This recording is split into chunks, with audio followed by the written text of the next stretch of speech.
لله الذي لم يتخذ ولدا ولم يكن له شريك في الملك ولم يكن له ولي من الذل وكبره تكبيرا سبحانه وتعالى عما يقولون علوا كبيرا وأشهد أن لا إله إلا الله وحده لا شريك له الذي أرسل محمدا نبيا ورسولا وشاهدا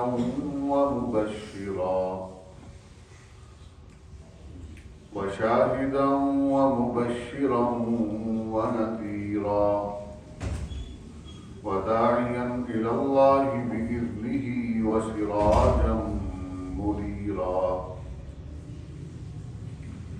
وصلى الله تبارك وتعالى عليه وعلى آله وأصحابه وأزواجه الذين هم خلاصة العرب العرباء وخير الخلائق بعد الأنبياء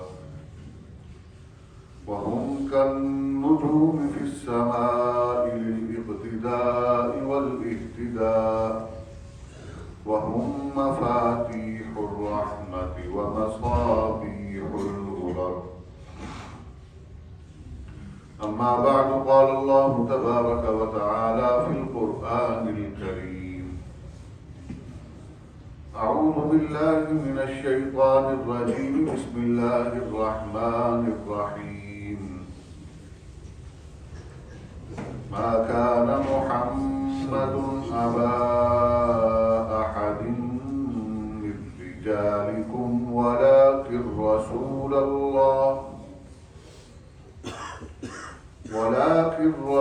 الله وخاتم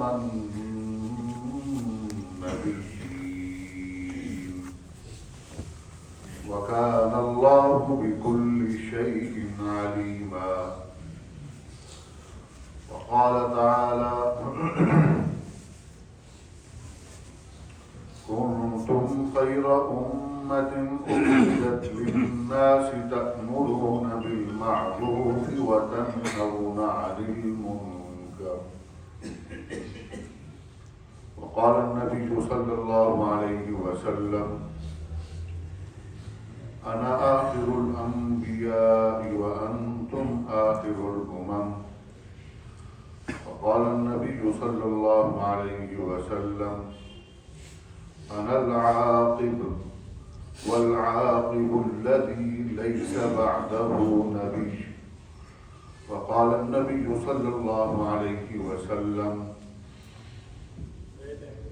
عليكم بسنتي وسنة الخلفاء الراشدين المهديين وقال النبي صلى الله عليه وسلم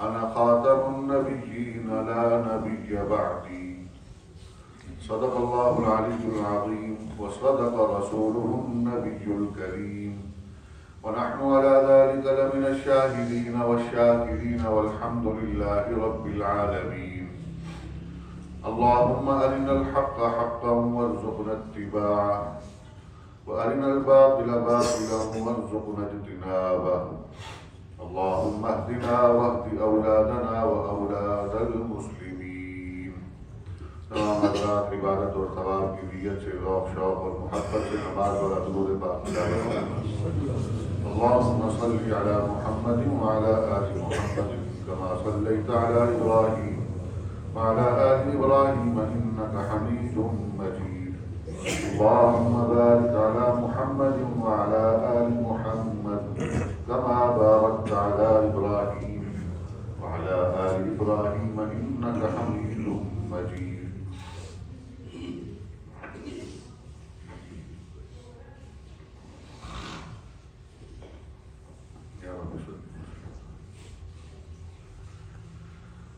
واجب الاحترام بزرگوں دوستوں عزیزوں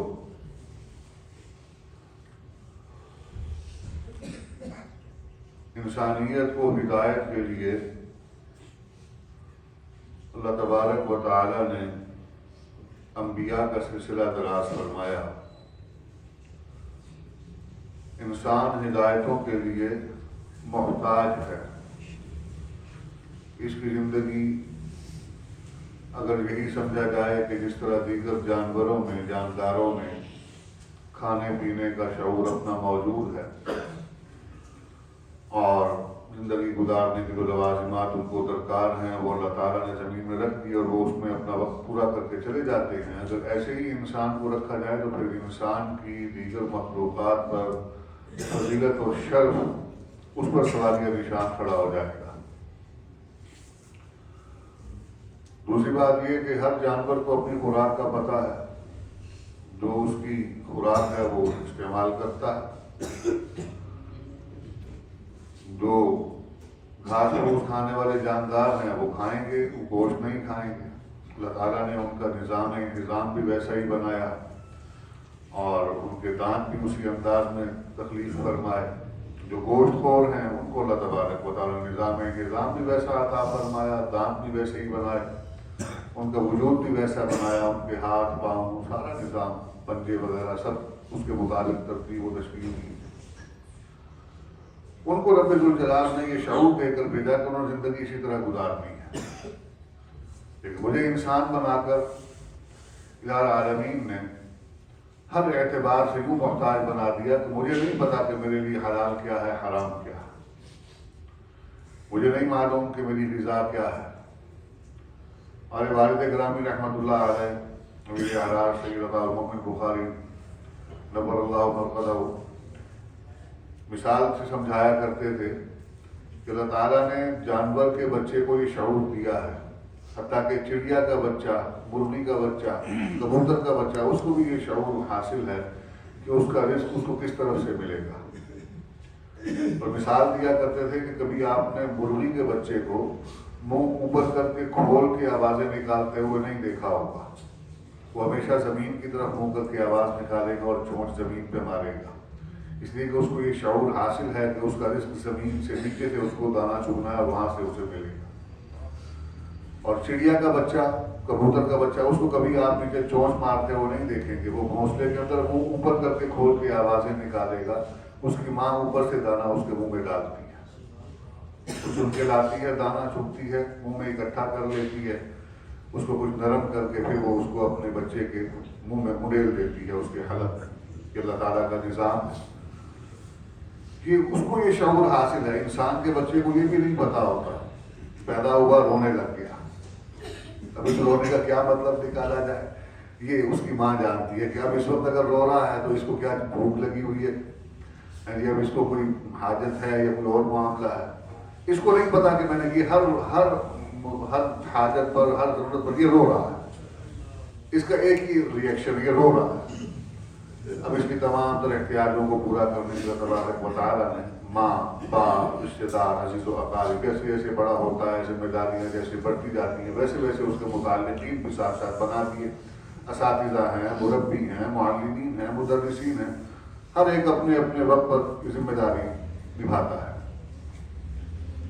تو انسان کو اللہ تبارک و تعالیٰ نے اس اعتبار سے محتاج بنایا کہ یہ خود سے نہیں جانتا ہے، اشرف المخلوقات، لیکن دیگر مخلوقات کی طرح اس کے جو اس کا بلٹ ان سسٹم ہے، بائی ڈیفالٹ اس کے اندر یہ چیز موجود نہیں کہ اس کو خود سے پتا ہو کہ میرے لیے حلال کیا ہے، حرام کیا ہے، پاک کیا ہے، ناپاک کیا ہے، جائز کیا ہے، ناجائز کیا ہے۔ اس کے لیے اس کو وہ ایک غیبی نظام کے ذریعے سے حاصل ہونے والے علم کی ضرورت ہے جو کسبی نہیں ہے، خود سے حاصل نہیں کر سکتا جب تک کہ اللہ تعالیٰ اس کا نظام نہ فرما دے۔ اس کا انتظام ہوگا تو اس کو حاصل ہوگا۔ آدم علیہ السلام سے لے کر محمد رسول اللہ صلی اللہ علیہ وسلم تک یہ سلسلہ اللہ تعالیٰ نے دراز فرمایا، جاری فرمایا۔ ہر نبی انسان کو یہی بتانے کے لیے آیا کہ تیری تخلیق کا مقصد کیا ہے، تجھے کاہے کے لیے بھیجا گیا ہے، تو اگر گمراہی میں مبتلا ہے تو اس سے تجھے نکالنے کی ذمہ داری میری ہے، میں تجھے بتاؤں گا یہ کرنا ہے، یہ نہیں کرنا۔ اور اللہ تعالیٰ بھی فرماتے ہیں، قرآن مجید نے یہی تعارف کروایا، وَلَقَدْ بَعَثْنَا فِي كُلِّ أُمَّةٍ رَسُولًا أَنِ اعْبُدُوا اللَّهَ وَاجْتَنِبُوا الطَّاغُوتَ، کہ اللہ تعالیٰ فرماتے ہیں کہ ہر امت میں رسول بھیجا. رسول امت کی طرف آتا ہے اور امت اپنے رسول سے پہچانی جاتی ہے. موسیٰ علیہ السلام کی امت، عیسیٰ علیہ السلام کی امت. تو امتوں کو اللہ تبارک و تعالیٰ نے رسولوں کی نسبت عطا فرمائی. تو 1.25 لاکھ کم و بیش جو انبیاء پوری دنیا میں وہ گزرے ہیں، ہر دور کے ہر انسان کو اللہ تعالیٰ نے کسی نہ کسی نبی کا امت ہی بنایا ہے. اور وقت گزرنے کے ساتھ ساتھ تعلیمات بگڑتی چلی گئی. تو وہ انسانوں کو بتانے کے لیے آئے ان اعبدوا اللہ، کہ مجھے اللہ نے اپنی بندگی کے لیے بنایا ہے. تو بت پرستی کے لیے نہیں آیا، من مانی کرنے کے لیے نہیں آیا، من چاہی کرنے کے لیے نہیں آیا. یہ دنیا کی زندگی تیرے لیے پابندیوں اور آزمائش کے لیے ہے. یہاں تو بھیجا ہی اس لیے لیبلوکم ایکم احسن عملا، کہ تم میں سے اچھے اعمال کون کرتا ہے، اور اچھائی کا ایک معیار مقرر کرتے ہیں. یہ بتا دیا کہ اچھا یہ نہیں ہے کہ جو آپ کے دل میں آ جائے وہ اچھا ہو گیا. جو میری خواہش تو آج کا انسان اگر اس کو دیکھا جائے کہ خواہشات کے پیچھے بھاگنے والا، تو خواہش تو اس کی یہ ہے کہ دوسرے کی جائیداد پر بھی قبضہ کر لے، دوسرے کا مال بھی میری جیب میں آ جائے، وہ چاہے بہن بھائی کیوں نہ ہو. آج تو یہ دور ہے. تو اگر خواہش کو معیار بنا لیا جائے تو پھر تو دنیا کے اندر تباہی و بربادی کے سوا کچھ بھی باقی نہیں بچے گا. تو ایک معیار ہونا چاہیے، ایک سٹینڈرڈ کے جس کو آپ اپنے سامنے رکھ کر، ایک رول ماڈل کے جس کو آپ سامنے رکھ کر اس کی اتباع کر سکتے ہو. وہ کس کو بنایا؟ لقد کان لکم فی رسول اللہ اسوۃ حسنہ، کہ نبی ہیں، اللہ کے رسول ہیں، آپ نے ان کے نقش قدم پر چلنا ہے. یہ آپ کو بتائیں گے اچھائی کیا ہے. وما آتاکم الرسول فخذوہ وما نہاکم عنہ فانتہوا، جو کچھ یہ آپ کو عطا فرماتے ہیں، دیتے ہیں، اس کو لے لو، اس کو قبول کر لو، وہ اچھائی ہے. جس سے منع کرتے ہیں اس سے بعد آ جاؤ، یہ اس کے مخالف ہے، یہ برائی ہے. اب اللہ تبارک و تعالیٰ نے ہمارے لیے یہ سلسلہ دراز فرمایا. ہر انسان کو یہ سلسلہ حاصل ہے، کسی نہ کسی درجے میں اس تک بات پہنچی ہے، اس کو پیغام پہنچا ہے، اس کو دعوت پہنچی ہے. ہاں، اس کے لیے اندر اس کے ایک نظام موجود ہے جس کو ضمیر کہتے ہیں. اب لیکن رحمۃ اللہ ایک واقعہ سنایا کرتے ہیں کہ ملتان میں ایک آدمی تھا، دہریت کی طرف مائل تھا. سرخ انقلاب کے بعد، چین اور روس کے انقلاب کے بعد، یہ پوری دنیا کے اندر ایک لہر پیدا ہوئی جس نے مذہب بیزاری اور دین دشمنی کی ایک روش جو ہے عام کر دی. تو وہاں ملتان میں ایک صاحب تھے جو بہت زیادہ سرخ انقلاب کے حامی تھے، کمیونزم کے اور سوشلزم کے بڑے وہ پرچارک تھے. تو وہ حادثہ ان کو پیش آیا، اسپتال داخل ہو گئے. ابا جی کے ساتھ اس وقت بیٹھک تھی، بحث ہوا کرتی تھی، بات چیت ہوتی تھی. تو وہ ہسپتال داخل تھے تو ابا جی رحمۃ اللہ علیہ نے کہا چلو ہے تو انسان دوست ہے، اسی بہانے عیادت کے لیے جائیں گے، شاید اس کے دل میں کچھ اللہ تعالیٰ کوئی ایسی بات ڈال دے کہ واپسی ہو جائے اس کی. عیادت کے لیے چلے گئے. تو اس دور میں فریکچر تھا تو وہ کوئی ہوتا تھا انداز یہ کہ بھئی وہ ٹانگ کو سیدھا رکھنے کے لیے کوئی وزن ویٹ اس کے ساتھ وہ باندھا جاتا تھا تاکہ وہ اس کو اس کے وزن سے وہ ٹانگ سیدھی رہے، وہ ہڈی جو ہے جڑی رہے. یہ جدید ذرائع نہیں ہوں گے، اس وقت پرانی بات. میں جو وہاں گیا تو بڑی اذیت میں تھا، بڑی اذیت میں تھا. وہ جو خدا کو نہیں ماننے والا تھا، اس کی زبان پر کلمات کیا تھے. کہنے لگا کہ شاہ جی دعا کر اللہ تعالیٰ مجھے شفا عطا فرمائے. کہ اللہ پھر ایسے بھی منواتا ہے.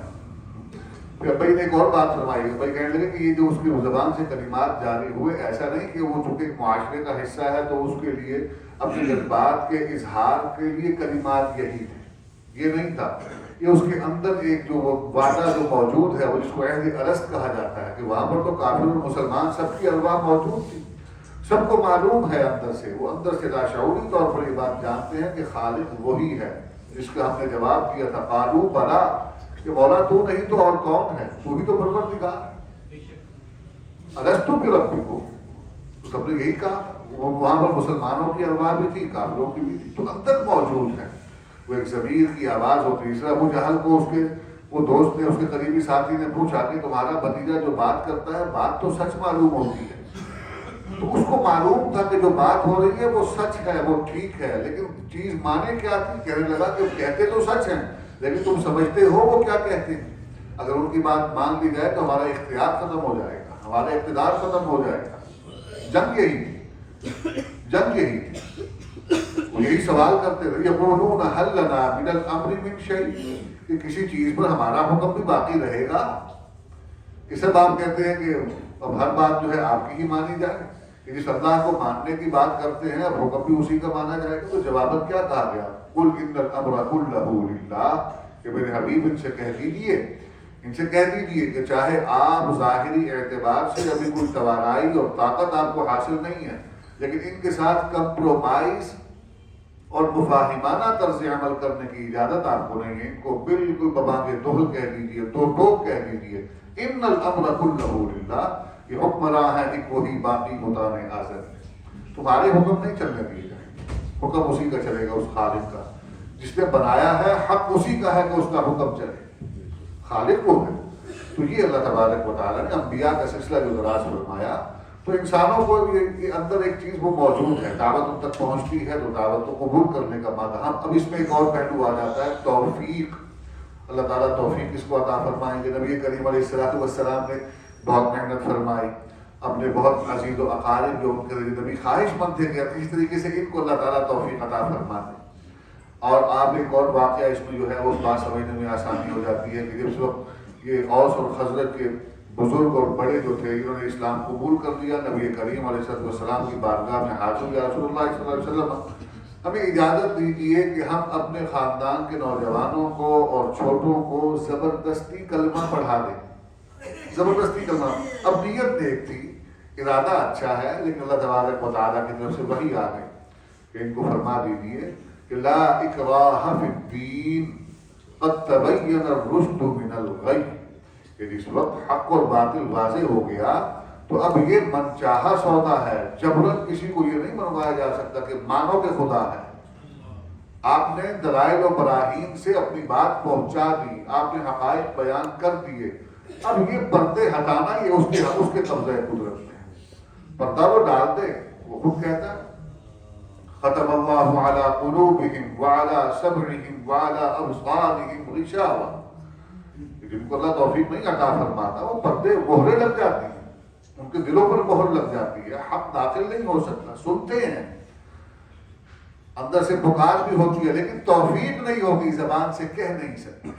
اور بعض ایسے بھی ہوتے ہیں اللہ تبارک و تعالیٰ جن کے ایمان کی گواہی آخر میں خود دیتے ہیں، وہ ایسے ہوں گے کہ جن کو نبی کریم علیہ السلام بھی نہیں جانتے ہوں گے، اس لیے کہ نبی کے علم میں نہیں ہوگا کہ یہ بھی ایمان والے ہیں۔ نبی کریم علیہ السلام کو اللہ تبارک و تعالیٰ نے جن کی سفارش کی اجازت دی ہوگی، آپ سفارش کریں گے، ان کو وہ جہنم سے نکالا جائے گا، ان کے ایمان کی گواہی مل جائے گی دنیا سے، نبی کریم بھی گواہی دے گا تو ان کو نکالا جائے گا اور جنت میں ڈال دیا جائے گا۔ اور جب وہ رسول کریم علیہ تحیۃ و تسلیم اپنی آخری بات فرما دے گا، رسول اللہ میں اور کسی کو نہیں جانتا کہ وہ ایمان والا ہوں، یا اللہ میں نہیں جانتا، تو وہ اللہ تعالیٰ تبارک و تعالیٰ حدیث مبارکہ میں آتا ہے کہ 3 مرتبہ لب کہتے ہیں یہ ہاتھ یوں ڈال کر یوں بھرنا، 3 لب نکالیں گے اور نکال کر جہنم سے جنت میں ڈال دیں گے، فرمائیں گے کہ یہ وہ لوگ تھے جن کے ایمان کو صرف میں جانتا تھا، انہوں نے اظہار کبھی نہیں کیا۔ اللہ تعالیٰ ایسے لوگ بھی ہوں گے دنیا میں، لیکن ہمیں چونکہ ظاہر کا مکلف بنایا تو ہمیں اس پہ احتیاط یہ ہے کہ جو کہنے والا ہو اس کو کافر نہیں کہنا، جو خود ہی اپنی صفوں کا فیصلہ کر چکا ہو اور صف طے کر کے وہ دشمن کی صف میں کھڑا ہو تو ہمارے لیے حکم اس کے لیے نرمی کا نہیں ہے، اس کے لیے رعایت کریں گے کہ ہمیں ظاہر کا پابند بنایا گیا۔ جس طرح وہ ہم میں سے بہت سے ایسے ہوں گے جیسے منافقین ہوتے ہیں، اللہ ہمارے حال پر بھی رحم فرمائے، کہ ہم ظاہراً تو مسلمان نظر آتے ہیں لیکن اندر سے ہمارا معاملہ کچھ اور ہوتا ہے، تو وہ تو آخر میں پتہ چلے گا نا کہ ہم نے ہمارا جب فیصلہ ہوگا تو ہمیں کس صف میں کھڑا کیا جائے گا۔ جی وہ اللہ نے فرمایا اذا زلزلت الارض زلزالها واخرجت الارض اثقالها وقال الانسان ما لها يومئذ تحدث اخبارها بان ربك اوحى لها يومئذ يصدر الناس اشتاتا ليروا اعمالهم، یہ تمام علامات پوری ہوں گی جی، اور اس کے بعد اللہ تبارک و تعالیٰ اسی میدان کو سجا کر اس زمین کو ہموار کر کے ایک بڑا میدان سپاٹ قائم کر کے پھر وہ گروہ در گروہ لوگ آئیں گے، گروہ کس بنیاد پر بنایا جائے گا؟ اعمال کی بنیاد پر۔ آج ہم نے جو گروہ بندیاں کر رکھی ہیں اس بنیاد پر نہیں آئیں گے، وہاں اعمال کی بنیاد پر گروہ بندی ہوگی. یعنی یہ مطلب ہے کہ نیکوکاروں پر یہ کوئی عمل کرنے والے ہیں، یہ صدقہ کرنے والے، خیرات کرنے والے، ان کے گروہ آ رہے ہیں. یہ اب مطلب ہے کہ عبادت گزاروں پر یہ عابدین ہیں، زاہدین ہیں، ان کا گروہ آ رہا ہے. یہ علماء ہیں، علماء حق ہیں، یہ ان کا گروہ آ رہا ہے. پھر ساتھی علماء سو بھی ہیں، ان کی بھی گروہ بندی ہوگی. پھر زانیوں اور شرابیوں کی گروہ بندی ہوگی. عمل کے لیے وہ لوگ اعمالہم، عمل کے اعتبار سے گروہ بنائے جائیں گے اور بلایا جائے گا. آؤ آ کر دیکھ لو جو کچھ تم کرتے رہے، آج نتیجہ بھی اس کا دیکھ لو، کیا تمہیں ملے گا. تو اللہ تبارک و تعالیٰ نے یہ ترتیب ساری بنائی ہوئی ہے، وہاں پتہ چلے گا. لیکن یہاں پر اللہ بات جب پہنچتی ہے تو جو عمل جو ظاہر قبول کرتا ہے اسی کو مطلب اپریشیٹ بھی کیا جاتا ہے، اسی کو ایکنالج بھی کیا جاتا ہے. لوگ تسلیم بھی اسی کو کرتے ہیں اور اسی کی تحسین بھی ہوتی ہے. جناب سیدنا ابوبکر صدیق نے کلمہ پڑھ لیا، ان کی تحسین ہو گئی ہے. ہاں جی. اور اگر نبی کریم علیہ السلام بہت زیادہ خواہش مند تھے کہ میرے چچا ابو طالب کلمہ پڑھ لے، میرے خاندان کا فلاں بزرگ، میرے خاندان کا فلاں آدمی کلمہ پڑھ لے، نہیں اس کے نصیب میں ہوا تو نبی کو یہی کہا کہ آپ ہلکان مت ہوئیے ان کے پیچھے، یہ میرے ہاتھ میں ہے کہ میں جس کو چاہوں ہدایت عطا کروں. عموماً ہم بھی پڑھتے ہیں، یہ سنتے بھی رہتے ہیں. خطبہ مسنونہ کے اندر نبی کریم اس کا ارشاد فرما دیتے ہیں وَمَن يُضْلِلِ اللَّهُ فَلَا هَادِيَ لَهُ. اس کو اللہ گمراہ کرتے اسے کوئی ہدایت نہیں دے سکتا، اس کو ہدایت دے دے اسے گمراہ کوئی نہیں کر سکتا. یہ اللہ تبارک و تعالیٰ کے اختیار میں ہے. تو نبیوں کو بھیجا گیا اس کام کے لیے کہ جا کر ان کو بتاؤ ان اعبدوا اللہ واجتنبوا الطاغوت، کہ اللہ کی بندگی کرنی ہے. کیسے کرنی ہے؟ کن امور میں کرنی ہے؟ کیا صرف عبادات میں؟ کیا صرف اور صرف انفاق کا معاملہ ہے؟ کیا صرف اور صرف ذاتی اعمال ہے؟ نہیں، پورے کا پورا دین، زندگی کا پورا انتظام عطا فرمایا گیا کہ عبادت بھی ہے، معاملات بھی ہیں، اخلاقیات بھی ہیں. سب پہلو زندگی کے وہ سب اس کا دائرہ احاطہ کرتی ہیں انبیاء کی تعلیمات. اب یہ سلسلہ نبوت اللہ تبارک و تعالیٰ نے جو دراز فرمایا ہے، اس کو تمام بھی اسی نے کرنا ہے. اور یہ تمام ہونا ہے اس لیے کہ یہ کائنات انسانی ہمیشہ کے لیے نہیں بنائی گئی. انسان اس دنیا کی زندگی میں ہمیشہ کے لیے نہیں آئے. دنیا کی زندگی عارضی ہے، بالآخر اس دنیا میں تمام ہونا ہے، ہر چیز کو فنا ہونا ہے اور اس وقت تک یہ سلسلہ زمین پر چلنا ہے. اور جب تک انسان موجود ہے اللہ اس کی ہدایت کا اہتمام کرتے رہیں گے. اب سوال یہ پیدا ہوتا ہے کہ ہمیں یہ بتایا گیا کہ محمد رسول اللہ صلی اللہ علیہ وسلم اللہ تعالیٰ کے آخری نبی ہیں، اور آپ کی نبوت اور رسالت کے متعلق یہ بھی اعلان فرما دیا کہ آپ خاتم النبیین. اب لفظ خاتم النبیین کی بہت سی توجیحات کرنے والے مفسرین نے بھی کی ہیں. کسی نے اس کی وہ صرفی نحوی تراکیب کے اعتبار سے اور اس کے الفاظ کے اعتبار سے، اصطلاح کے اعتبار سے بحثیں کی ہیں. جس کا یہ معنی بنتا ہے، یہ معنی بنتا ہے، اعراب تبدیل کر دے تو یوں ہو جاتا ہے، لفظ کی حرکت بدلے تو یہ معنی بن جاتا ہے. ہر اعتبار سے جو بھی اس کی بحثیں موجود ہیں وہ اپنی جگہ پر. میں ایک سادہ سی بات کی اکثر ساتھیوں سے عرض کرتا ہوں کہ ہمیں قرآن مجید نبی کریم علیہ السلام کے ذریعے سے ملا ہے. اس روئے زمین پر سب سے پہلے شارح اور مفسر جناب محمد رسول اللہ صلی اللہ علیہ وسلم. تو انہیں سے ہی پوچھ لیتے ہیں کہ آپ اس کے متعلق فرمائیے کہ خاتم النبیین کا مطلب کیا ہے. تو نبی کریم کی وہ طویل حدیث کا ایک ٹکڑا ہے. آپ نے فرمایا انا خاتم النبیین لا نبی بعدی، کہ خاتم النبیین میرے متعلق کہا گیا ہے، میں خاتم النبیین ہوں، اور اس کا مطلب یہ ہے کہ میرے بعد کوئی نبی نہیں آئے گا. عیسیٰ علیہ السلام اگر آئیں گے تو ان کا آنا جناب رسول اللہ صلی اللہ علیہ وسلم کی اقتداء میں ہوگا. آپ خلیفہ کے طور پر آئیں گے، اپنی نبوت کا اعلان کرنے کے لیے نہیں آئیں گے. رہے ہیں ان کے مقصد کے اعتبار سے وہ نبی ہی ہیں، نہ مقصد کے اعتبار سے نبی ہی ہیں، ان کا آنا بھی وہ طے شدہ ہے. اور آج یہ جو آپ حالات دیکھ رہے ہیں شام کے، یہ وہ خطہ ہے جہاں پر عیسیٰ علیہ السلام کا نزول ہونا ہے اور بڑے بڑے مارکے وہاں پر سر انجام دیے جائیں گے. یہاں پر بڑے بڑے مارکے ہونے ہیں، اور جس کے لیے صرف ہم ہی نہیں، ہمیں ہی تیاری نہیں کرنی، دشمن بھی جانتا ہے. اور اسی لیے آج آپ غزہ کے حالات دیکھ لیں، اور پچھلی تقریباً 5 صدی سے جس طرح پاکستان بنا اس کچھ عرصے کے بعد اسرائیل کا وجود وہاں پر قائم کیا گیا. اور دیکھیے اس کے اندر بات تو ضرور آ گئی، لیکن یہ اہم آج کے دور کے مسائل چل رہے ہیں تو اس کے حوالے سے اس ذہن پہ رہنا چاہیے کہ اس میں غلطی اس وقت ہوئی جب یہ سارا معاہدہ ہو رہا تھا اور بیع ہو رہی تھی، زمینیں فروخت کی جا رہی تھی، تو اس وقت دنیا میں ایسے علماء بھی موجود تھے جنہوں نے منع کیا کہ یہ معاہدے ان کے ساتھ مت کرو، یہ بیع مت کرو، حرام کہا کہ یہ حرام ہے ان کے ساتھ بیع کرنا، زمین کی خرید و فروخت کا معاملہ۔ لیکن اس وقت بھی ایسے لوگ موجود تھے جو بظاہر بڑے صاحب جبہ و دستار تھے، اور انہوں نے اس عمل کے لیے تعویل و توجیہ کا دروازہ کھولتے ہوئے رخصتوں اور رعایتوں کا سلسلہ جاری کیا، تو کہا کہ نہیں یہ کوئی ایسا معاملہ نہیں۔ اب ان کو اس پر آمادہ کیا گیا مفادات کے ذریعے سے، دھونس کے زبردستی کے ذریعے سے، نہ ماننے والوں کو پابند سراسل کیا گیا۔ اس طرح خلافت کو تاراج کرنے کے زمانے میں شیخ الہند رحمۃ اللہ علیہ نے انگریز کا مطالبہ نہیں مانا تو جیل میں ڈال دیا گیا۔ اسی طرح بعد کے دور میں جب یہ اسرائیل کا معاملہ سامنے آیا، یہ معاہدات جب ہونے لگے تو مفتی اعظم ہند مفتی محمد کفایت اللہ رحمۃ اللہ علیہ اور دیگر بہت سے علاقوں کے مفتیان کرام فقہاء عظام نے اس دور پہ یہ کہا کہ یہ بیع حرام ہے، اس کا نقصان ہوگا، اس کے معاملات مت کیے جائیں گے یہودیوں کے ساتھ۔ لیکن اس دور میں یہ فلسطین کے کہلانے والے علاقے کے جو مسلمان آج وہاں رہتے ہیں، ان کے آباء اور بزرگ تھے، آج دوسری تیسری نسل وہ ان کے بوئے ہوئے بیجوں کی فصل کاشت کر رہی ہے، تو وہ انہوں نے بات نہ مانی، ان کے ساتھ معاہدہ کیا، وہ تھوڑے سے حصے سے داخل ہوئے، اور وہ ایک عرب بندوں کے اونٹ والا معاملہ انہوں نے کیا، جو سرد رات میں وہ جس نے کہا بھی باہر بڑی سردی ہے، مجھے اپنا منہ خیمے میں داخل کرنے دے، اور آدھی رات کو وہ مالک خود خیمے سے باہر تھا، اونٹ خیمے کے اندر تھا، اسے صرف منہ داخل کرنے کی اجازت چاہیے تھی۔ تو یہ یہودیوں نے یہی معاملہ کیا، صہیونیوں نے، وہ منہ داخل کرنے کی اجازت مانگی، اور آہستہ آہستہ آج آپ نقشہ اٹھا کر دیکھیے فلسطین کا، فلسطین نظر ہی نہیں آتا،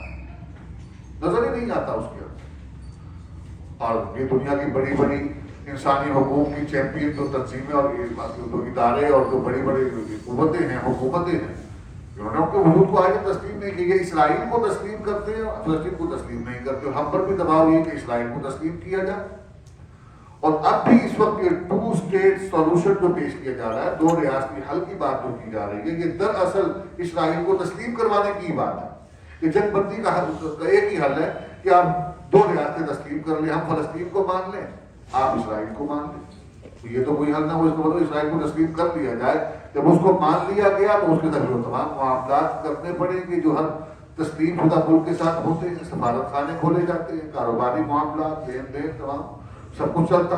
لیکن یہ دھوکہ ہوگا، یہ غداری ہوگی ان مجاہدین کے خون سے جنہوں نے قربانیاں دی، مارے کھائیں، دھوکہ ہوگا ان کے ساتھ۔ اور آج بھی یہ جو وہاں پر معاملہ ہو رہا ہے، یہ ایسا نہیں کہ اچانک یہ معاملہ شروع ہو گیا۔ یہ غزہ کی پٹی میں وہاں پر جو حماس کے مجاہدین ہیں وہ اپنی ذمہ داری پوری کر رہے ہیں۔ ہم اس کو مطلب کچھ اور کہیں، یہ دیکھیے نا الفاظ کا استعمال ہوتا ہے، اس کے ذریعے سے پھر شخصیات اور تحریکوں کو ان کو کھجلایا جاتا ہے، ان کو آپ مطلب کہیں کہ یہ دہشت گرد ہیں، یہ شدت پسند ہیں، یہ مطلب ہے کہ وہاں پر جنگجو ہیں۔ یہ مجاہد جب کہا جائے گا تو اس کا تاثر کچھ اور ہے، جنگجو کہیں گے تو اور، دہشت گرد کہیں گے تو اور، ایکٹیوسٹ کہیں گے کچھ اور ہو جائے گا معنی اس کا۔ تو مجاہد ہیں وہ وہاں پر اپنے استحقاق کی جنگ لڑ رہے ہیں۔ غلطیاں ان کے بڑوں سے ہوئی، بیج بڑوں نے غلط بویا تو فصل بھی غلط ان کو کاشت کرنی پڑتی ہے، وہ کھڑے ہیں۔ اور یہ بھی نبی کریم علیہ السلام کی پیشین گوئی ہے کہ ایک صحابی رسول نے پوچھا رسول اللہ صلی اللہ علیہ وسلم کہ اگر آپ کے بعد ہمیں فتنوں کا سامنا کرنا پڑے تو ہم کہاں کا رخ کریں امان کے لیے؟ تو آپ نے فرمایا کہ اقصیٰ کی طرف رخ کرنا، اور شام کی سرزمین کے متعلق تو بڑی پیشین گوئیاں۔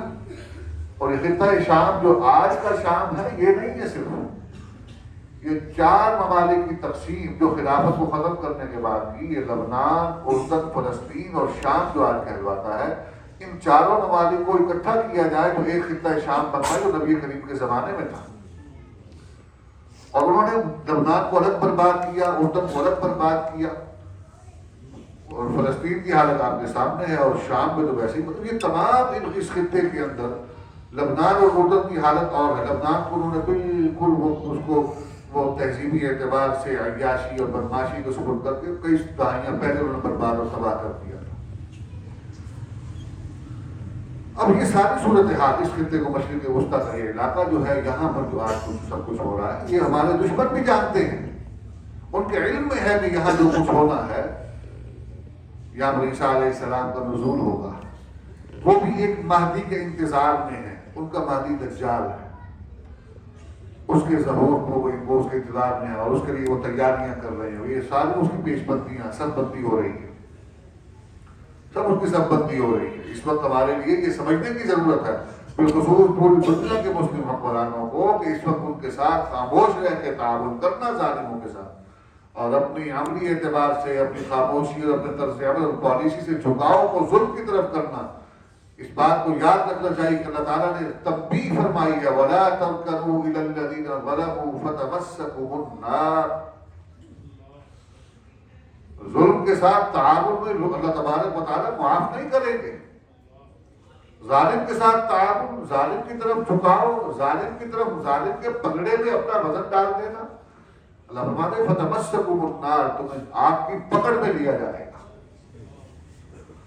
یہ اللہ تبارک و تعالیٰ کی طرف سے سخت تنبیہ ہے، وعید ہے، سمجھنا چاہیے اس بات۔ ہم کچھ نہیں کر سکتے، کم از کم ہماری سوچ اور فکر تو واضح ہونی چاہیے، دھوکے میں نہیں رہنا چاہیے، کسی دھوکے میں نہیں رہنا چاہیے کہ ہمارے ساتھ یہ معاملہ کبھی اگر ان کے ساتھ ہو رہا ہے تو ہمارے ساتھ بھی ہو سکتا ہے۔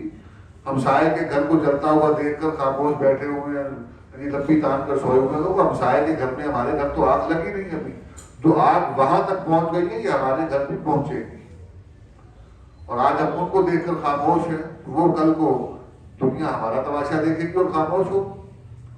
رہی بات میڈیا کی، تو میڈیا تو ویسے ہی کنٹرولڈ ہے، وہی خبر دی جاتی ہے جس کے مطابق اجازت ہو کہ بھی ہاں بھائی یہ اجازت ہے، یہ خبر دے دی جائے، جس کے مطابق اجازت نہیں ہے وہ خبر نہیں دی جائے۔ بہرحال تو یہ اللہ تبارک و تعالیٰ نے عیسیٰ علیہ السلام کو جو بھیجنا ہے تو وہ محمد کریم علیہ السلام کے امتی بن کر تشریف لائیں گے۔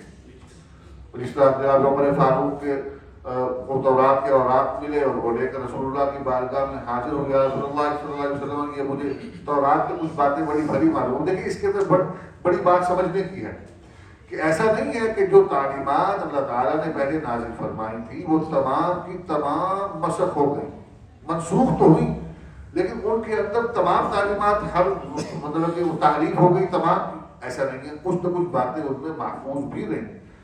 اب وہ باتیں بھلی معلوم ہوئی حضرت عمر کو، حضرت عمر کو معاذ اللہ صرف اس دھوکے میں نہیں تھے کہ بھئی یہ چونکہ اللہ کی طرف نازل شدہ کتاب ہے تورات تو لہذا اس کی تعلیم کا اہتمام کرنا، نہیں، اس کے اندر جو باتیں تھیں وہ پرکشش تھی کہ ان کی تعلیم کا اہتمام کیا جائے، اس سے ہمیں نفع ہوگا، اس سے ہمیں فائدہ ہوگا۔ نبی کریم علیہ السلام نے کیا فرمایا جب عمر نے یہ فرمایا، اور جذبات سے خوش ہو کر آدمی پرجوش ہو کر بات کر رہا ہوتا ہے، تو جوش میں انہوں نے دیکھا نہیں کہ نبی کریم کے چہرے کے تاثرات کیا ہیں، پڑھتے چلے گئے یہ لکھا ہوا ہے، یہ لکھا ہوا ہے، یہ لکھا ہوا ہے، بڑی اچھی بات ہے، ان کی تعلیم کا اہتمام کیا جائے۔ تو جناب رسول اللہ صلی اللہ علیہ وسلم نے ارشاد فرمایا کہ آج اگر موسیٰ علیہ السلام کی زندہ ہوتے جن پر یہ تورات نازل ہوئی تھی تو وہ بھی اس تورات کو چھوڑتے میری اتباع کرتے، یعنی قرآن پر عمل کرتے، تورات پر عمل نہ کرتے۔ یعنی وہ چاہے اس کے اندر کتنی ہی بڑی باتیں کیوں نہ موجود ہوں، اللہ نے ہی نازل کی ہوئی ہے وہ کتاب، لیکن جب قرآن مجید آ گیا تو اب اس کے بعد کوئی اور کتاب قابل عمل نہیں، کسی اور رسول کی اتباع نہیں، اتباع محمد رسول اللہ صلی اللہ علیہ وسلم کی ہے، اور آپ علیہ السلام کی ذات کو اللہ تبارک و تعالیٰ نے خاتم النبیین بنایا۔ مطلب ہی یہی ہے کہ جو تعلیم آپ لے کر آئے اس میں اب کوئی رد و بدل نہیں ہے، جو ہدایت آپ لے کر آئے اس میں اب کوئی تبدیلی نہیں ہے، اس میں تحریف نہیں ہو سکتی، اس کو مسخ نہیں کیا جا سکتا۔ بڑی بڑی کوششیں کی کرنے والوں نے، بڑی بڑی کوششیں کی، یہ آپ کا یہ بڑے بڑے انقلاب کے علاقے، یہ فرانس، یہ آپ کا مطلب رشیا، اور یہاں پر یہ وہ علاقے تھے جہاں پر کسی دور میں مسلمان بڑے عروج میں رہے، بخارا اور سمرقند، یہ تاجک اور ازبک جو قومیں ہیں، یہاں پر تو اسلام کا بول بالا تھا، پھر وہ وقت آیا کہ وہی مسلمانوں کی عبادت گاہیں اور وہی مدارس وہاں پر استبل بنا دیے گئے جانوروں کے، دین کو مٹانے کی کوششیں کی گئی۔ یہی ترکی جس کے ڈرامے آج ہمارے یہاں بہت چلتے ہیں، یہ وہ ترکی وہ خطہ ہے جس کو کسی دور میں کمال اتا ترک نے بالکل بے دین کرنے کا تہیہ کر لیا تھا. اذانیں بند، عربی میں رسم الخط، پہلے عربی رسم الخط سے مشابہ تھا کہ دائیں طرف سے لکھنا شروع کیا جائے، پھر اس کو اس نے الٹ کر دیا کہ انگریزی کے مشابہ کر کے رسم الخط بھی بدل دیا. زبان کا انداز، لباس، ہر چیز، پردے کی ممانعت، قانونی طور پر پردہ نہیں کیا جا سکتا. اسکارف پہننے والی خاتون بچی کو کھینچ لیا جاتا تھا اسکارف چلتے اور اس کو سزا دی جاتی تھی. جب رنگ بے دینی کو وہاں پر رائج کیا گیا، دین دشمنی کا طرز عمل اختیار کیا گیا، سیکولر بنا دیا گیا، کیا دین مٹ گیا وہاں سے؟ اللہ تبارک و تعالیٰ نے پھر وہاں پر احیاء کی صورتیں پیدا فرما دی. تو یہ ہوگا، اللہ چاہے تو وہ سب کچھ کر سکتا ہے. اللہ تعالیٰ نے دین کو جب تک باقی رکھنا ہے وہ دین رہے گا. اور اللہ تبارک و تعالیٰ نے رسول اللہ صلی اللہ علیہ وسلم کو جو بھیجا تو یہ بھی آپ علیہ السلام نے جو فرمایا کہ بعثت والساعۃ کہاتین، جو اشارہ فرمایا کہ دو کلیاں جس طرح جڑی ہوئی ہیں، درمیان میں کوئی خلا نہیں ہے، کوئی اور تیسری چیز نہیں ہے. یہ انگلیاں دو درمیان میں جڑی ہوئی ہیں. فرمایا کہ مجھے اور قیامت کو ایسے ہی جوڑ کر بھیجا گیا ہے، یعنی میرے بعد اب قیامت آئے گی، کوئی اور نبی نہیں آئے گا. تو اب نبی تو نہیں آئے گا، انسانوں کی ہدایت. انسان سے میں نے ابتدا میں عرض کیا، بات تفصیل کی طرف گیا کہ انسان کو ہدایت کی ضرورت ہے، انسان ہدایت کا محتاج ہے. اور اب نبی نہیں آئے گی تو ہدایت کہاں سے حاصل کرے گا؟ نبی معلم ہے، کتاب خالی موجود ہو، معلم نہ ہو، بات نہیں بنتی. ایسا تو ہے کہ بہت سے انبیاء ایسے آئے جن کے پاس کوئی کتاب نہیں تھی، لیکن ایسا نہیں ہوا کہ کوئی کتاب ایسی آئی ہو جس کے ساتھ معلم نہ بھیجا گیا ہو. ایسی مثال نہیں ملتی. تو معلم ضروری ہے.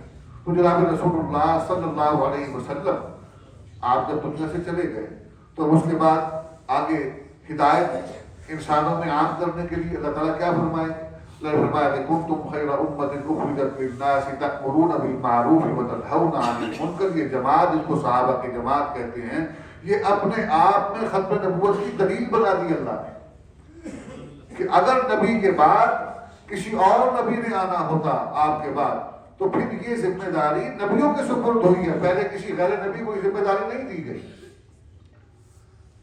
کہ ہدایت نامہ جو ہے اس کے معلم کے طور پر کسی غیر نبی کو کہا گیا ہو کہ تم اس کے معلم بن کر آگے جاؤ.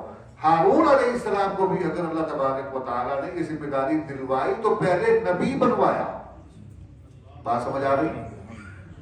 موسیٰ علیہ السلام نے کہا کہ میرے یہ بھائی ہے، ہوا اس کا مومن بھی، یہ اس کو اللہ تعالیٰ مولا تو نے مجھے زبان میں لکنت ہے تو یہ رکاوٹ بنتی ہے پیغام رسانی میں. تو میرا بھائی جو ہے یہ ذرا فصیح اللسان ہے، یہ بولنے والا ہے، اس کو میرا معاون بنا دے. اللہ تعالیٰ نے نبی بنا دیا فرمائش پر. یہ ایک اپنے آپ میں انوکھا واقعہ ہے. تو پتہ یہ چلا کہ اس سے پہلے یہ ذمہ داریاں نبیوں کے ہی سپرد ہوتی تھی، اور محمد کریم کے بعد اگر نبوت جاری ہوتی تو نبی کے ہی سپرد ہوتی، لیکن نبی نہیں آنے تھے. اس لیے اللہ تبارک و تعالیٰ نے ایک ایسی جماعت تیار کروائی، کنتم خیر امۃ اخرجت للناس. اور فریضہ کیا سپرد کیا؟ تأمرون بالمعروف وتنہون عن المنکر. الفاظ کی تبدیلی ہے، کام وہی ہے، ان اعبدوا اللہ واجتنبوا الطاغوت، یا تأمرون بالمعروف وتنہون عن المنکر. برائی کی پہچان، تعارف اور اس سے اجتناب کروانا، یہی ذمہ داری نبیوں کی تھی، یہی ذمہ داری صحابہ کی لگا. اچھائی کی پہچان، اللہ کی بندگی اور اس کا تعارف اور اس کا لیے حکم دینا، یہی ذمہ داری نبیوں کی تھی، یہی ذمہ داری صحابہ کی لگا دی. تو پتہ یہ چلا کہ اب یہ کام اللہ تبارک و تعالیٰ نے اس امت کے علماء اور اس امت کی وہ تمام برگزیدہ شخصیات جن کو اس کام کے لیے منتخب کیا ہے، یہ ان کے سپرد کر دیا کہ اب زمین پر جو انسانوں کا وقت ہے وہ آہستہ آہستہ سمٹ رہا ہے. یہاں پر زندگی تمام ہونے والی ہے اور وہ وقت قریب آ رہا ہے کہ جس وقت اللہ تبارک و تعالیٰ نے پھر تمام انسانیت کے فیصلے فرمانے اور حقیقی زندگی کا فیصلہ ہوگا کہ اب کدھر کس نے جانا ہے. تو یہ اللہ تبارک و تعالیٰ کی طرف سے یہ زندگی کے خاتمے کی نوید بھی ہے ساتھ ساتھ کہ دنیا کی زندگی یہاں کے لیے تمہیں نہیں بھیجا گیا، یہاں پر تو موت ہے. خلق الموت والحیات، یہاں پر پہلے موت کو تخلیق ہے. موت ساتھ ساتھ پھر رہی ہے، ساتھ ساتھ پھر رہی ہے. کس وقت آئے کوئی پتہ نہیں. اپنی زندگی کو اسی لیے ان تمام تر معاملات میں نبی کریم علیہ السلام نے جو زندگی ہمیں عطا فرمائی ہے اس کی اہمیت کو اس اعتبار سے ہمیں کس کا انتظار ہے؟ وزیرہ کوئی نبی نہیں آنا. کوئی نبی نہیں آنا. علماء میں ہاں علماء کو اللہ تبارک و تعالیٰ نے ورثۃ الانبیاء، انبیاء کی وراثت ان کے سپرد کی ہے. وہ وراثت کیا ہے؟ وہ علم ہے جو اللہ نے نبی کریم کو عطا فرمایا. اور یہ علم اپنے ساتھ ذمہ داری لے کر آتا ہے. ذمہ داری یہ کہ ان کو حق بتایا جائے، لوگوں کو حق سے روشناس کروایا جائے، حق آگاہ بنایا جائے، اور اس حق پر عمل کرنے کا طریقہ بتایا جائے اپنے عمل سے. وہی علماء حق ہیں. اب ہے عالم لیکن وہ اگر اس حق کو سمجھتا نہیں اور ادا نہیں کرتا تو اس کی صف تبدیل کر دی گئی، اس کو علماء اصول میں شامل کر دیا کہ وہ ظاہراً تو وہ اس کا جبہ بھی ہوگا، قبہ بھی، امامہ اور دستار، لیکن وہ جس طرح غالب نے کہا کہ اتنا نہ بڑھا باقی یہ داماں کی حکایت، دامن کو ذرا دیکھ ذرا بند قبا دیکھ. کہ ان کی قبا کو اگر ان کے اماموں کو کھول دیا جائے تو ان کے اماموں کے پیچ و خم میں سے بچھو اور سانپ جو ہے شاید وہ جھڑنے لگ جائے. تو ایسے لوگوں کی پہچان ہونی چاہیے. اور پہچان کیا ہے؟ ظاہر نہیں، پہچان عمل ہے، کردار ہے، اس کے ذریعے پہچان ہوتی ہے. سمجھ آ رہی؟ تو یہ پہچان انبیاء کی وراثت انہی علماء کے پاس ہے جنہوں نے اپنے کردار سے اس بات کا فیصلہ کر لیا کہ ہم نے قربانی تو دینی ہے لیکن کبھی بھی وقت کی تیز اور تند ہوا کے سامنے ہم نے اپنے آپ کو سرنگوں نہیں ہونے دینا. اس کے سامنے سینہ سپر رہنا ہے، چاہے کتنی ہی تکلیف کیوں نہ اس کا سامنا کرنا پڑے. یہی ہمارے بزرگوں کا طریقہ رہا اور ختم نبوت کا پیغام یہی ہے. پیغام یہی ہے کہ حق اس پر اپنے آپ کو کاربند رکھا جائے اور حق کے لیے محنت اور مشقت کی جائے. اور ہر دور میں ایسے لوگ رہیں گے جو مزاحمت کا طرز عمل اختیار کریں گے. اللہ تعالیٰ انہی کو دنیا کے سامنے، وہ چاہے دنیا میں ان زندگی میں، یہ دنیا میں ان کے جانے کے بعد، جس طرح تو کہا کسی نے کہ زندگی میں تو مطلب کہ میرے ساتھ ان کا رویہ اور سلوک ایسا ہی رہا لیکن میرے جانے کے بعد بہت اکرام کیا گیا. عمر بھر سنگ زنی کرتے رہے اہل وطن، یہ الگ بات کے دفنائیں گے اعزاز کے ساتھ. عمر بھر سنگ زنی، یہ بڑا کوڑا ہے، یہ برباد ہے گا، یہ دن آپ نہ جائیے. لیکن یہ الگ بات کے دفنائیں گے اعزاز کے ساتھ کہ اللہ تعالیٰ کردار کی عظمت، ہیبت اور محبت اور کشش کی خود دلوں میں پیدا فرما دیتا ہے. ایسی شخصیات دنیا میں گزری ہیں کہ جن کا نام آج تک زندہ ہے. ہم نے نہیں دیکھا، ہمارے بڑوں نے نہیں دیکھا، آپ جیسے کئیوں نے نہیں دیکھا، ان کا نام زندہ ہے. کس نے زندہ رکھا ہوا؟ یہاں پر لوگ اپنے اور اپنے بڑوں کے ناموں کو زندہ رکھنے کے لیے پیڈ بکس پبلش کرواتے ہیں، لاکھوں روپیہ خرچ کر کے. وہ یار بھی لکھ دے میرے ساڑھے بڑے یہ ہو گئے سن پاپا انہوں نے اس دن کہتا ورنہ آتا ہوگا تو لکھ دے کہ حضرت اقدس ہے سن. کتابیں لکھوائی جاتی ہیں مشہور کروانے کے لیے، وہ رتی کی ٹوکری میں پڑی ہوتی ہے، کوئی پڑھتا نہیں ہے. کچھ عرصے کے بعد انہی کتابوں کے کاغذوں پر لوگ چلے بھنے ہوئے چلے کھا رہے ہوتے ہیں، شکرکندی کھائی جا رہی ہوتی ہے، چھلی کھائی جا رہی ہوتی ہے. نہیں کوئی کتاب اللہ تعالیٰ نے ناموں کو زندہ رکھا ہوا، ناموں کو زندہ رکھا. تو نام کیوں زندہ ہوتا ہے؟ کردار کی عظمت کی وجہ سے. یہ بات یاد رکھیے. تو اللہ تبارک و تعالیٰ ہمیں ایسوں کو تلاش کرنے، ان سے وابستہ ہونے کی توفیق عطا فرمائے. تو ختم نبوت کا پیغام میرے بھائی یہ کہ جو دین ہمیں ملا اس میں کوئی تبدیلی نہیں ہے. یہ جو آئے روز نئی منہ شگافیاں ہوتی ہیں، نئی تعبیرات، نئی تشریحات، ایسے محسوس ہوتا ہے کہ جیسے 1400 سال میں آج تک کسی کو قرآن کی سمجھ نہیں آئی.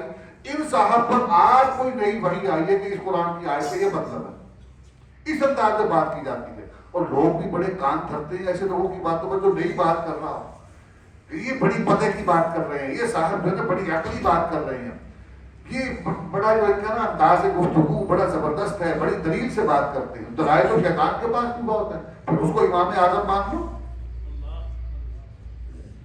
اللہ تبارک و تعالیٰ نے ہمیں ایمان کی جو دولت عطا فرمائی ہے تو ایمان کو اپنے ساتھ محفوظ اور باقی رکھنے کے لیے ضروری ہے کہ یہ اس عنوان کو زندہ رکھا جائے، ختم نبوت کی بات کی جائے، اور لیکن اس کی بنیاد کو سمجھا جائے کہ ختم نبوت کیا ہے. یہ دین ہے، نظام ہے، وہی نیا نہیں ہے، دین ایک ہی ہے. آدم علیہ السلام سے لے کر رسول اللہ صلی اللہ علیہ وسلم دین ایک ہی ہے، ایک ہی دین ہے. اور اس کی بنیاد کیا ہے؟ لا الہ الا اللہ اللہ کا مطلب یہ نہیں کہ عبادت کے لائق صرف اللہ ہے، حاکم بھی وہی ہے، خالق بھی وہی ہے، مالک بھی وہی ہے، رازق بھی وہی ہے. ایسے ہی ہے، یہ سب ماننا پڑے گا، یہ سب ماننا پڑے گا. جب یہ مانیں گے تو پھر دنیا کے بہت سے چھوٹے چھوٹے وہ جو اسٹیک ہولڈرز بنتے ہیں، شیئر ہولڈرز بنتے ہیں کہ ہم معاذ اللہ تعالیٰ نے کوئی فرنچائز ہمیں دی ہوئی ہے، ان کی نفی ہوتی ہے. جب ان کی نفی ہوتی ہے پھر ان کو تکلیف بھی ہوتی ہے. تو ان کی تکلیف پر پھر ہمیں مشقت کا سامنا کرنا پڑے گا. لیکن ان مشقتوں کو یہاں اگر جھیل جائیں گے تو اللہ تبارک و تعالیٰ آخرت میں بہت نفع دے گا. اللہ ہمیں اس کے لیے ہمت اور طاقت عطا فرمائے. آزمائش مانگنی نہیں چاہیے، لیکن اگر آ جائے تو اللہ سے ہمت مانگنی چاہیے. اور آزمائش دو رخی ہوتی ہے. ایک یہ ہے کہ ہم سے ہماری جو حاصل شدہ نعمتیں ہیں ان کو چھین لیا جائے. آرام راحت کی نعمت حاصل ہے، چھین لیا، یہ آزمائش ہے. جسمانی راحت حاصل ہے، چھین لیا، تکلیفوں میں مبتلا کر دیا، یہ آزمائش ہے. دوسری آزمائش یہ ہے کہ آرام حاصل نہیں ہے، آرام پیش کر دیا. مال و دولت نہیں ہے، مال و دولت پیش کر دیا. ہم کہتے ہیں اللہ کا بڑا کرم ہو رہا ہے اور ہمارا لب و لہجہ تبدیل ہونا شروع ہو جاتا ہے. ہم مطلب کہ موٹے موٹے گدوں کے عادی ہو جاتے ہیں، پھر ہماری گفتگو کا انداز اور سٹائل بھی تبدیل ہو جاتا ہے. تو یہ بھی آزمائش ہے. اپنی شناخت باقی رکھنا اور اپنے لب و لہجے کو تبدیل نہ ہونے دینا، یہی اصل محنت ہے. دشمن اسی پر محنت کر رہا ہے. اللہ ہمیں اس سے بچنے کی توفیق عطا فرمائے اور اپنے آپ کو ثابت قدم رکھنے کی توفیق عطا فرمائے. آخری بات کر کے بات ختم کروں کہ اللہ تعالیٰ نے یہی بات فرما دی بہت پہلے، یا ایھا الذین آمنوا ان تنصروا اللہ ینصرکم ویثبت اقدامکم، کہ اگر تم اپنے دشمنوں کے سامنے ثابت قدم رہنا چاہتے ہو تو دین پر جمے رہو، میرے دین کی مدد کرتے رہو. اس طرح جس طرح کہ اللہ تبارک و تعالیٰ نے ابو بکر صدیق اور ان کی جماعت کو نبی کی مدد و نصرت کے لیے تیار کیا. مال، جان، عزت، آبرو سب قربان کر دیا، نبی کا دامن نہیں چھوڑا. آج کے مسلمان کی بقا اور اس کی دنیا اور آخرت کی کامیابی اور سرخروئی بھی اسی میں ہے کہ نبی کا دامن نہ چھوڑے، نبی کی ذات سے وابستہ اور نبی کی تعلیمات سے وابستہ رہے، چاہے کتنی ہی مصیبتیں کیوں نہ آئیں، کیسی ہی مصیبت ہو، بڑے شوق سے آئے، کم ظرف کے احسان سے اللہ بچائے. وآخر دعوانا الحمدللہ رب العالمین.